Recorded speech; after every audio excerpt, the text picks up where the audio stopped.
How's everyone doing tonight? Actually really thankful for all the comics that were able to make it, and obviously a ton of friends. Like, yeah, it's amazing. And I did notice I actually have a couple childhood friends here that go like way back from kindergarten on. And it reminded me of a story of when you're a little boy. Just for the gentlemen in the room, you guys might be familiar with this. It's probably not talked about much. It's kind of weird. Do you guys remember when you were little and you find a tree or you do it on accident, you find like a basketball hoop or like a tree limb, it was the right size, your little hands could fit around the thing, and you started climbing it. And then you got this weird little feeling in your penis. Right? I'm going to jump forward really quick. This was the moment I learned that life will never be as good as it was when you were a little kid. Because that weird little feeling in your penis, you started climbing the tree, right? You were doing it innocently. You were just climbing the tree with all your friends and all that kind of shit. And it was awesome. We'd get up in the tree. Oh, I'm higher than you, you fag. Like that kind of stuff we did as little kids. And you'd get up there, and halfway up, all of a sudden you get this weird little feeling in your penis. Right? But you held it there. You didn't know what it was. You were too little to know what sex was or sexual stuff. You had no fucking idea. But you get up there about halfway, 3/4 of the way, and then you hold it, and then you're like, I don't know what this is, but it feels really good. I'm going to stay here. And you just stay. And you stop and you wouldn't move. And you just feel like, oh my God, I don't know what's happening. You start getting weak in the arms, but you don't want it to stop, so you just grip even harder, and you're like, oh, I'm just hanging on. This is amazing. You didn't know what it was. But that was the point where I learned that nothing will be as good as when you're little, because when I turned about, I would say 12, 13, I mean, did any of the guys here know, like, am I alone here, or does anyone know that? No one admits it, I know, you never hear anyone tell this story, but I remember, it actually kind of ruined my life in a strange way, because I realized that, right, but then right about that age of like 12, 13 years old, you finally whack your pistol for the first time, and I didn't even know how to whack off. It's not like we have a seminar, this is how you do this. Like, you have no fucking idea. They don't teach that, I mean, maybe they teach it in schools nowadays, but they didn't when I was growing up. And you sit there and whack your little pistol, and then you're like, I don't know why I'm doing this, but this is cool. But then you're like, oh shit, that cool feeling's coming again. This is fucking awesome. Hey guys, jump in. You're really fucking excited about it. But then all of a sudden, you blast this little infinitesimal blob of, I don't even know if it could make babies, but it came out, but then it was over. You sat there and you kept fucking whacking, but you're like, it's over? What the fuck is this? This is not what I signed up for. This is what happened the other day climbing the tree with my friends. And you're fucking pissed. You're pissed, you're disappointed, and that entire life I've been chasing that high and whacking off. It's never been fun. I went away, I'm like,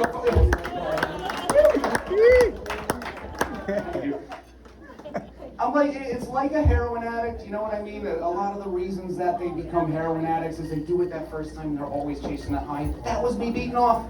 It's the same thing. It wasn't, still chasing that weird little high, but I don't know, that's the thing. We were kind of like a fucked up little group of kids. Every one of us were. We used to, you guys think that like the F word, no, I'm not talking about fuck, I'm talking about the word fag was really bad now, right? It's a huge stigma around that. You don't call people that, and I agree, you shouldn't call people that, especially if you know they're going to be offended. It was regular part of our vocabulary when we were 6 and 7 years old. And you didn't actually know what it meant. You had no idea what it really meant. I mean, we kind of did around 6th grade, but, it was just like a regular thing. Call your friend as soon as they did something a little bit feminine or made a weird noise. You're like, yeah, you faggot. You didn't know any better. That's the thing, we were a little, fucked up growing up, and we didn't know any better because we were young. We didn't know about sex. We just knew our penis felt good when you climbed the tree. We didn't know what any of that meant. But then it's you finally... I don't know, it just kind of reminded me of just even more fucked up situations. I was watching something. I got a new weird obsession recently, and it was conjoined twins. And Here we go. That's what I mean. I know, it goes right from sexual stuff to conjoined twins, oh boy, where is this? Yeah. It's going exactly probably where you think it is. So I started researching, not not like newborn conjoined twins, adult conjoined twins, right? And I had a lot of questions, so I didn't know if it was 60 Minutes or like Dateline News or just one of those investigative shows that talks about conjoined twins, and they interview actual conjoined twins, and I was so fascinated because there was these two conjoined sisters that were joined at the head, right? And that seemed more, that was a little exciting to me because one of them was an upcoming, or trying to be, basically, she loves singing country and Western music. And I thought that was, really cool. I listened to her sing, she sounded awful. I mean, it was bad, but it's like you have that sentimental part of you that's just like, okay, well, you know what, she's doing something good for her and all this kind of stuff. But then, when they were interviewing the other head, she was like, and they asked them, like, well, are you guys into dating? Like, how's dating? What part of dating do you like? And the country and Western singer was like, well, I'm not really into dating, I like country and Western. Well, the other one was like, I have dated 4 men so far. It hasn't worked out, but and I was thinking to myself, I was like, I wonder why. and it got me thinking. This is where I'm getting back into my new strange obsession, because I like to dive into what they were actually like. What happened? What did the guys say when they were breaking up? Like, was it as simple as, was he would like, hey, look, like, things aren't really working out that well.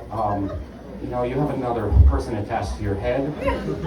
Or was it like, they all 4 of them broke up on November 1st?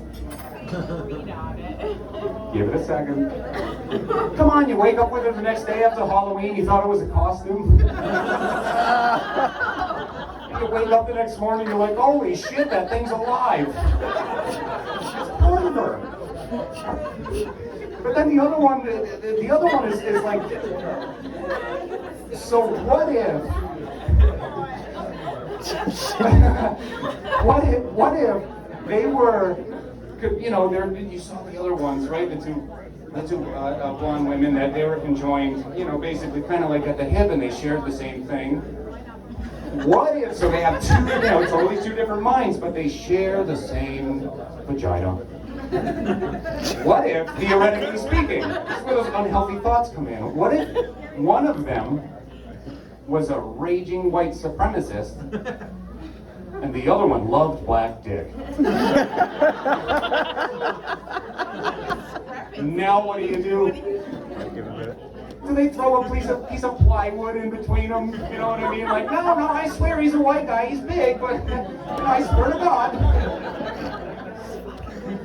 And then just like one more with that, it's like, imagine, and theoretically it's possible, because I'm pretty sure with conjoined twins and just how like the egg separates and all that kind of stuff, it is theoretically possible that you could have 2 brothers attached at the dick.